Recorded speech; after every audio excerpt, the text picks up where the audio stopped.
அப்படி ஒரு நெருக்கம் அவருக்கு இன்றைக்கும் மனதில் இருக்கிறது. அதை நான் எப்படி ஒப்பிட்டு பார்க்கிறேன் என்று சொன்னால், அந்த படத்தில் ஒரு குழந்தையை வைத்துக் கொண்டு பட்டுக்கோட்டை கல்யாணத்துடைய பாடலை டி.எம். சௌந்தரராஜன் பாட அண்ணன் மக்கள் தலைவர் எம்ஜிஆர் அவர்கள் வாயசிக்கிறார்.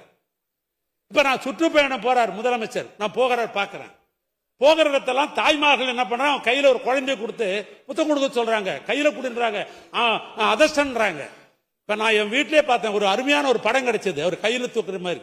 முதல்ல அதை செய்யணும்னு போய் அந்த படத்தை பெருசா போட்டு என் வீட்டில் அதான் பெருசா இப்ப நான் மாற்றிருக்கிறேன். எதுக்கு நான் சொல்றேன்னா, அந்த குழந்தையை தூக்கி கொண்டு அரசியல் தூக்கி பிடித்து பார்த்த அந்த நினைவு இன்றைக்கு முதலமைச்சர் அவர்கள் அந்த குழந்தையை பார்க்கிற பொழுது அந்த பாட்டு தான் எனக்கு நினைவு வந்தது. என்னன்னு சொன்னா, சின்ன பயலே செய்தி கேளடா, நான் சொல்ல போற வார்த்தையை நல்லா எண்ணி பாரடா, நீ எண்ணி பாரடா, ஆளும் வரணும் அறிவும் வளரணும் அதுதான்டா வளர்ச்சி. நல்லா புரிஞ்சுங்க, ஆளும் வளரணும் அறிவும் வளரணும் அதுதான்டா வளர்ச்சி.